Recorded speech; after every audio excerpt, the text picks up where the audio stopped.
तो गाइस कैसे हैं आप सब लोग। डिवाइन डेथ स्टार के एपिसोड 11 के साथ हाजिर हूं। तो लास्ट एपिसोड के एंड पे हमने देखा था कि हमारा जियोन जो होता है वहां पर उन टीचिंग्स को पूरा कर लेता है जो कि मास्टर जिनमाओ से सिखाते हैं। तो हमारा जियोन जो होता है उसे कहता है कि सर मैंने यहाँ पर इस टीचिंग को देख लिया, जो आपने जो टेक्निक्स यहाँ पर बताई है उसे बाउंडलेस फ्लेक्सिबिलिटी कहते हैं, यानी उसके अंदर यहाँ पर बाउंडलेस फ्लेक्सिबिलिटी होनी चाहिए और यहाँ पर इस टेक्निक को बड़ी आसानी से हम लोग परफॉर्म कर सकते हैं। तो वो लोग यहाँ पर मार्शल आर्ट्स की थोड़ी बहुत बात करने वाले और उसके प्रिंसिपल्स के बारे में बात करने वाले हैं। तो हमारा जियोन उसे कहता है कि आप यहाँ पर प्रिंसिपल ऑफ फ्लो के बारे में कुछ बता सकते हैं। तो मास्टर जिनमाओ से कहता है कि हाँ क्यों नहीं, प्रिंसिपल ऑफ फ्लो के बारे में तुम्हें जरूर बताऊंगा। तो अगर सिंपल अल्फाज में बताऊं तो प्रिंसिपल ऑफ फ्लो का मतलब मिस्ट्री ऑफ एनर्जी फ्लो ही होगा, जैसा कि हमारा सियोल भी यूज करता है। बिल्कुल वैसे ही यहाँ पर आप अपनी एनर्जी को रिलीज करते हैं और अपनी एनर्जी के साथ आप सामने जो ऑब्जेक्ट है या जो भी इंसान है उसकी कमजोरी को देखते हैं। उसकी कमजोरी को देखने के बाद आप उसकी वीक स्पॉट को ढूंढकर उसके ऊपर अटैक कर सकते हैं। यही यहाँ पर इसका एनर्जी फ्लो का जो भी है इसका फंडा है। तो इसी के साथ ही जिनमा जो होते हैं उन्हें कहते हैं कि आप जरा गौर से देखना, मैं तुम्हारे सामने जहां पर अपने एनर्जी फ्लो को परफॉर्म करने वाला हूं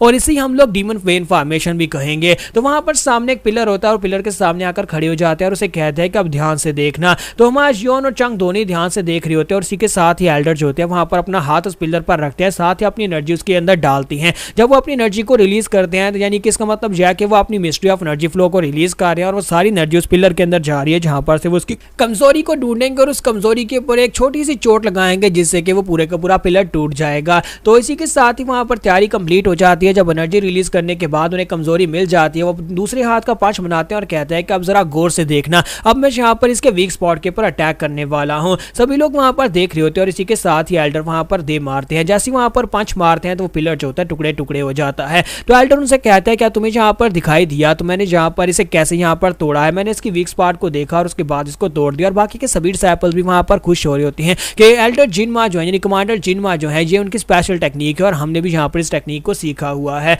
तो इसी के साथ जिनमा उनसे कहता है कि तुम लोगों ने यहाँ पर देखा, सबसे पहले मैंने यहाँ पर अपनी एनर्जी फ्लो को रिलीज किया और इसके अंदर इसकी वीक स्पॉट को ढूंढा और उसके बाद मैंने पंच मारकर इसको तोड़ दिया। इसी तरह अगर यहाँ पर तुम्हारे सामने कोई स्ट्रॉन्गर ओपोनेंट है, तुम्हें अपनी एनर्जी फ्लो के साथ उसके वीक स्पॉट को ढूंढना होगा और फिर उसके ऊपर अटैक करना होगा। यही हमारी demon Ben formation special technique है। तुम्हारा चंग तो हैरान हो रहा होता है और इसी के साथ ही एल्डर उनसे कहते हैं कि मैंने तुम्हें ये टेक्निक इसलिए दिखाई है क्योंकि यहाँ पर वक्त लगेगा तुम्हें इस टेक्निक को मास्टर करने में, लेकिन मुझे लगता है कि 1-2 महीने में तुम लोग भी यहाँ पर इसको थोड़ा बहुत परफॉर्म करने के लायक हो जाओगे। अब ऐसा भी नहीं है कि मैंने यहाँ पर इस टेक्निक को तुम्हारे सामने परफॉर्म किया और तुमने यहाँ पर इस टेक्निक को सीख लिया। तो इसी के साथ हमारा जियोन वहां पर सोच रहा होता है कि एल्डर ने यहाँ पर कहा कि 2-4 महीने में इसको मास्टर कर लेंगे, लेकिन मेरे पास तो इतना समय नहीं है, मुझे जल्दी से जल्दी यहाँ पर रैंक्स में ऊपर जाना होगा। अगर मैं यहाँ पर सीक्रेट ऑर्डर का कमांडर बनता हूँ तभी मैं यहाँ पर उस फ्रूट ऑफ हेवनली ट्री को हासिल कर पाऊंगा। तो जियोन आगे बढ़ता और कहता है कि कमांडर जिनमा क्या मैं यहाँ पर इसको ट्राई कर सकता हूँ। तो कमांडर कहता है क्या वाकई में तुम अभी ट्राई करना चाहते हो।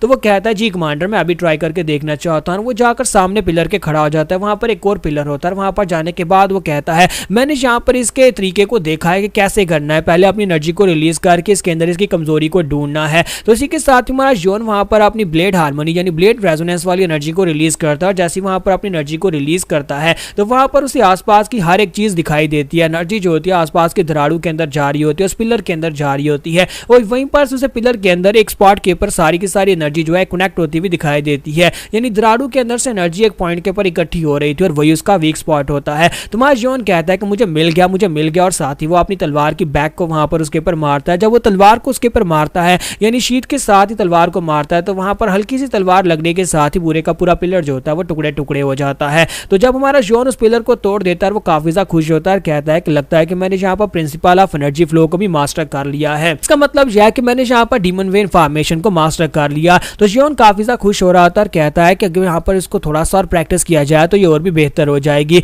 तो पीछे घूमकर देखता है तो फिर से सभी का वही रिएक्शन होता है। वो सभी लोग हैरान परेशान वहां पर उनके मुंह खुले के खुले होते हैं, वो देर से देख रहे होते हैं और कहते हैं कि ये लड़का है क्या ये एक मॉन्स्टर है। तो हमारा जियोन उनसे कहता है कि प्लीज मुझे माफ करिएगा, मैंने आपके सामने जहाँ पर एक बहुत ही गंदा प्रदर्शन दिखाया है, मैं जहाँ पर इसको ठीक से समझ नहीं पाया, लेकिन अगली बार जब परफॉर्म करूंगा तो मैं इसे ठीक तरह से परफॉर्म कर पाऊंगा। लगता है कि मुझे यहाँ पर किसी पिलर के ऊपर इसे यूज करने की बजाय किसी इंसान के ऊपर यूज करना चाहिए, मुझे कॉम्बैट एक्सपीरियंस की जरूरत है। तो कमांडर जिनमा क्या आप यहाँ पर मेरे लिए किसी कॉम्बैट अरीना का बंदोबस्त करवा सकते हैं जहाँ पर मैं डुअल पार्टनर के साथ इसको परफॉर्म कर सकूं। तो इसी के साथ ही हमारा जियोन जो होता है वो फिर साथ ही उनसे कहता है कि आपकी टीचिंग्स के लिए बहुत बहुत शुक्रिया। जबकि कमांडर जिनमा वहां पर हैरान परेशान खड़े होते हैं और कहता है कि मैंने इस लड़के को तो कुछ सिखाया ही नहीं, इस लड़के ने सिर्फ एक ही बार मेरी टेक्निक को देखकर उसको परफॉर्म कंफर्म कर लिया। फिर साथ ही कमांडर जिनमाओ से कहते हैं तुमने यहाँ पर मुझे जो कुछ भी दिखाया वो सब कुछ देखने के बाद मुझे लगता है कि अब नेक्स्ट मुझे यहाँ पर तुम्हें सोच समझकर जो कुछ भी समझाना है, जो कुछ भी सिखाना है वो सिखाना होगा, क्योंकि तुम कोई आम से मार्शल मास्टर नहीं हो बल्कि तुम एक महान मार्शल आर्टिस्ट हो। नेक्स्ट सीन हमें अगले दिन का दिखाया जाता है कि अगले दिन सुबह सुबह के वक्त का सीन दिखाते हैं कि हमारा यून जो होता है बाहर बैठा होता है। चांग उसके पास आता है और उसे कहता है क्या तुम्हें पता है कि हमारी यूनिट के सीनियर डिसाइपल्स की अजूरे हीवन यूनिट के सीनियर डिसाइपल्स के साथ फाइट हुई है।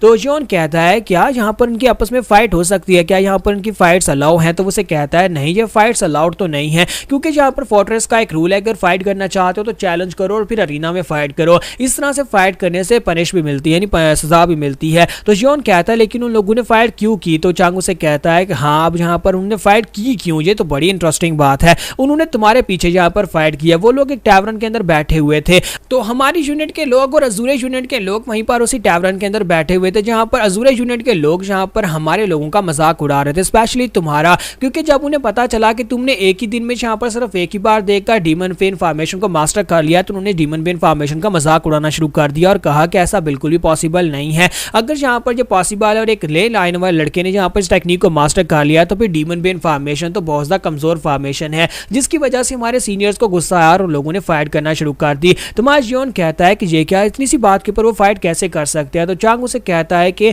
हाँ, तुमने बिल्कुल ठीक कहा, इतनी सी बात के ऊपर फाइट कैसे कर सकते हैं? लगता है कि तुम्हें मार्शल आर्ट्स की दुनिया के बारे में कुछ भी नहीं पता। यहाँ पर एक छोटा सा अल्फाज तुम्हारे मुंह से निकला और दूसरी तरफ से एक मार्शल मास्टर उसे अपनी इंसल्ट समझ सकता है। मार्शल आर्ट्स की दुनिया में अगर तुम किसी को इज्जत देते हो तभी तुम्हें इज्जत मिलेगी, अगर तुम किसी की इंसल्ट करते हो तो बदले में तुम्हें मौत मिलती है। इसी वजह से सोच समझकर बोलना चाहिए अगर तुम किसी मार्शल मास्टर के सामने बात कर रहे हो।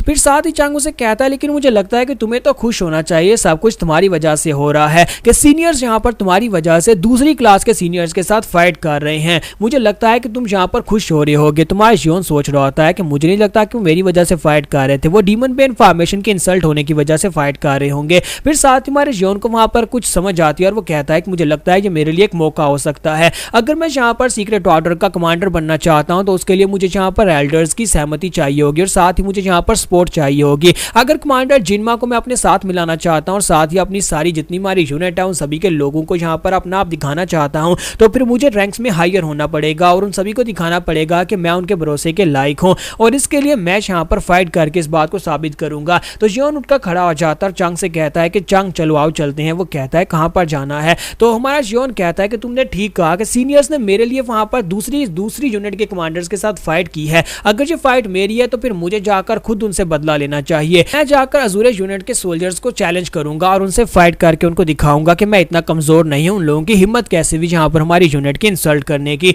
तो चांग उसे कहता है ये हुई ना बात, तुम तो वाकई में बहुत ज्यादा महान हो, मुझे लगता है कि बहुत ज्यादा मजा आएगा, चलो चलते हैं और वहां पर जाकर उनको चैलेंज करते हैं। तो यहाँ पर हम लोग अपनी एपिसोड 11 का एंड करेंगे और नेक्स्ट एपिसोड में देखेंगे क्या अजूरे हीवन यूनिट के लोग इसकी चैलेंज को एक्सेप्ट करेंगे और अगर चैलेंज एक्सेप्ट होता है तो क्या हमारा यून अपनी फाइट को जीत पाएगा, क्योंकि अजूरे हीवन यूनिट के जो सोल्जर्स हैं वो सारे सीनियर्स हैं।